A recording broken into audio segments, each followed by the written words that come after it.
Assembly budget రెండో రోజు సంబంధించి కూడా గవర్నర్ ప్రసంగానికి సంబంధించి కూడా ధన్యవాద తీర్మానం నేపథ్యంలో కూడా జగదీశ్వర్ రెడ్డి చేసినటువంటి వ్యాఖ్యలు రసాభాసగా మారాయి, గందరగోళానికి గురి చేశాయి, సభ్యుల ఆందోళనకు గురి చేసి ఈ నేపథ్యంలో స్పీకర్ చైర్ను మీరు అవమానిస్తూ ఉన్నారు, స్పీకర్ని అవమానిస్తున్నారంటూ కూడా అధికార పార్టీ కాంగ్రెస్ సభ్యులు కూడా ఆందోళన దిగారు.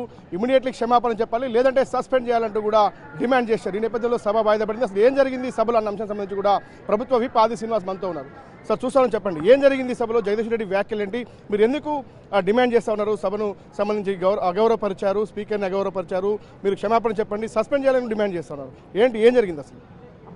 గవర్నర్ గారి ప్రసంగానికి ధన్యవాదాలు చెప్పేటువంటి సందర్భంలో అధికార పార్టీ పక్షాన నేను గౌరవ సభ్యులు వీరశేఖర్ మాట్లాడిన తదుపరి బీఆర్ఎస్ పార్టీ పక్షాన జగదీశ్వర్ రెడ్డి గారికి మాట్లాడే అవకాశం వచ్చింది.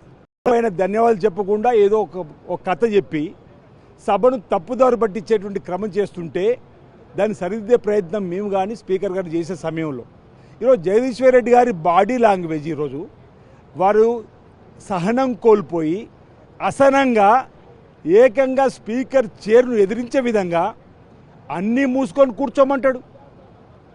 అసలు మీరు ఎవరంటాడు? నీ నీ నీ మీ నీ సంగతి ఏందో తేలిన తర్వాత నేను మాట్లాడుతుంటాడు. మీరు ఈరోజు క్లిప్పింగ్ చూడండి దయచేసి. పదే పదే స్పీకర్ గారు జగదీశ్వర్ రెడ్డి గారు మాట్లాడిన అవకాశం ఇస్తే ఎదిరించి మాట్లాడి కూర్చుంటాడు. ఎదిరించి మాట్లాడి కూర్చుంటే స్పీకర్ గారు అప్పటికన్నాడు, మీరు సహనం కోల్పోకండి, అసహనం గురిగాకండి, మీకు ఇచ్చిన సమయాన్ని ఈరోజు గవర్నర్ ప్రసంగపైన మాట్లాడాలంటే ఆయన ఇష్టానుసారంగా మాట్లాడి స్పీకర్ చైర్ను ఎదిరించిందంటే ఈరోజు మీ అందరం కూడా సభలో డిమాండ్ చేసినాం, ఇక్కడ కూడా డిమాండ్ చేస్తున్నాం. ఈ శాసనసభ మిగతా కాలానికి ఆయనను సస్పెండ్ చేయమని కోరుతున్నాం, ఎక్స్పెల్ చేయమని కోరుతున్నాం. ఈ శాసనసభ మిగతా కాలంలో వారు శాసనసభ రాకుండా చూడాలి, మరొకరికి ఇది హెచ్చరిక కావాలని చెప్పని దళిత బిడ్డగా ఈరోజు ఎంతో సమయంతో బీఆర్ఎస్ పార్టీ కానీ ఇతర పార్టీలు కూడా అధికార పార్టీతో సమానంగా ఈరోజు అవకాశాలు ఇస్తాయి. ఈరోజు సైతం చేతులు లాబట్టిన తలసం శ్రీనివాస్ యాదవ్ గారు కూడా అవకాశం ఇచ్చారు, హరీష్ రావు గారు కూడా ఒక రెండు సూచనలు చేసే ప్రయత్నం చేసినప్పుడు అవకాశం ఇచ్చారు. ఈ విధంగా మేము ముందుకు పోతుంటే గవర్నర్ గారంటే వీళ్ళకి గౌరవం లేదు, ముఖ్యమంత్రి రేవంత్ రెడ్డి గారంటే ఈర్ష్యాభావం. ఈరోజు ఏదంటే స్టేచర్ గురించి మాట్లాడతారు. అరే, ఈ రాష్ట్ర ప్రజలు ఇచ్చారు ఆ స్టేచరు గౌరవ ముఖ్యమంత్రి పదవిగా. ఈరోజు ఇంకా స్టేచర్ ముఖ్యమంత్రి మీరు వీళ్ళు ఊహాలోకాల్లో ఉన్నారు. ఈరోజు గౌరవ ముఖ్యమంత్రి రేవంత్ రెడ్డి గారి స్టేచర్ కూడా చూసి ఆయన యొక్క పరిపాలన చేస్తున్న తీరును చూసి కూడా ఈరోజు ఈర్ష్యాభావంతో మాట్లాడుతున్న వారికి ప్రజలు ఇప్పటికే తగిన బుద్ధి చెప్పారు, రాబో రోజులకు బుద్ధి చెప్తారు. ఈనాడు జరిగిన సంఘటన మాత్రం చాలా చాలా చాలా ఆందోళనకరణం. ఈరోజు గౌరవ స్పీకర్ గడ్డం ప్రసాద్ కుమార్ గారి పైన వ్యక్తిగతంగా ఏకవచనంతో అసలు నువ్వెవరనేటువంటి మాట ఎట్లా మాట్లాడచ్చు, ఆయన నోట్లకి ఎట్లా వచ్చింది మాకు అర్థమైతే లేదు. ఈ శాసనసభ పరిధి మొత్తం వారి ఆధీనంలో ఉంటుంది. సార్, అట్లా బీఆర్ఎస్ నేతలు ఏమంటారంటే హరీష్ రావుతో పాటు తలసాని శ్రీనివాస్ యాదవ్ కూడా మాట్లాడారు. ఆయన తర్వాత వాళ్ళు ఏమంటారంటే ఆయన స్పీకర్ని వ్యక్తిగతంగా స్పీకర్ చైర్ని అవమానించలేదు, ఈ సభ అనేది ప్రజలందరిది అన్నటువంటి వ్యాఖ్యలు మాత్రమే చేశారు, దాన్ని తప్పడాల్సిన అవసరం లేదని బీఆర్ఎస్ నేతలు అంటారు. అరే, ఇంకా ఆయన నేను కేసుకొస్తే ఎట్లా? హరీష్ రావు గారు తలసాని శ్రీనివాస్ యాదవ్ గారిని ప్రతి పాయింట్ రికార్డ్ అయి ఉంది. ఇప్పుడు ఆ స్కూల్లో చదువుకున్న వాళ్ళు తప్పి వెనకేసుకురాకపోతే ఏం చేస్తారు? కానీ ఇక్కడ ఒక దళిత బిడ్డకు జరిగిన అవమానము ఏ విధంగా అవుతుంది? ఇప్పుడు ఎస్సీ ఎస్టీకి సంబంధించిన గౌరవ శాసనసభ్యులు ఎంత మాట్లాడుతున్నారు, ఎంత ఆందోళన చేస్తున్నారు మీకు గమనించారు.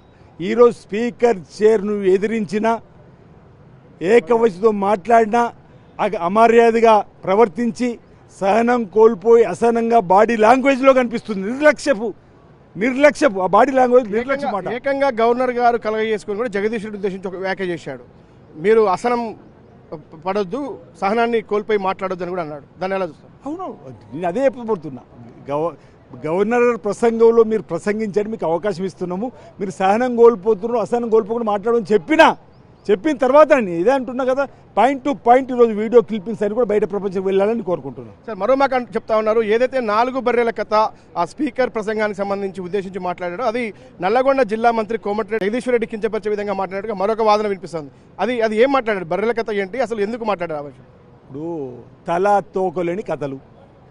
ఇప్పుడు 4 బర్రెల కథ అంటే మేము అంటుంటాం అనేక సందర్భాల్లో, ఆ ప్రభుత్వంలో చెలాయించారు, ఈ ప్రభుత్వం చెలాయిస్తున్నారు అని చెప్పి 4 మెంబర్స్ ఫ్యామిలీ చట్టంలో ఇరుక్కపోయి ఆయన ఆ 4 బర్రెల కథలు చెప్పినట్టుగా మేము భావిస్తున్నాం. అవేవి కూడా సహేతుకం కానే కాదు. ఇది మొత్తం మీద చూస్తూ ఉన్నాం. ఆది శ్రీనివాస్ ప్రభుత్వ విప్పుకు సంబంధించి కూడా ఆయన సింగిల్ వ్యాఖ్యతో కూడా గవర్నర్ని మీరెవరు అన్నటువంటి వ్యాఖ్యలు చేశాడు. ఇది ఖచ్చితంగా కూడా ఏదైతే స్పీకర్ చైర్ను అవమానపరిచే విధంగా కూడా స్పీకర్ని మీరెవరు అన్నటువంటి వ్యాఖ్యలు చేసినటువంటి నేపథ్యంలో కూడా ఇది ఖచ్చితంగా ఒక దళిత స్పీకర్ను అవమానించడమే, స్పీకర్ చైర్ను అవమానించడమే. ఎందుకంటే కేవలం సబ్జెక్ట్ డివైడ్ కాకుండా కూడా కేవలం గవర్నర్ ప్రసంగానికి సంబంధించి ధన్యవాద తీర్మానం మాత్రమే ఈరోజు మాట్లాడినట్టుండగా ఆయన 4 బర్రెల కథ చెప్తూ కూడా ప్రభుత్వాన్ని కించపరిచే విధంగా ఆయన చేసినటువంటి వ్యాఖ్యలకు సంబంధించి ఖచ్చితంగా కూడా క్షమాపణ చెప్పాలి. మరోపక్క అతన్ని ఈ యొక్క సమావేశాలు కొనసాగేంత వరకు కూడా ఈ బడ్జెట్ సెషన్లో పూర్తిగా సస్పెండ్ చేయాలంటూ కూడా కాంగ్రెస్ సభ్యులు డిమాండ్ చేస్తూ ఉన్నారు. మరి చూడాలి, మరి కాసేపట్లో సభ ప్రారంభం కాబోతుంది. స్పీకర్ ఎలాంటి నిర్ణయం తీసుకుంటారో చూడాలి మరి.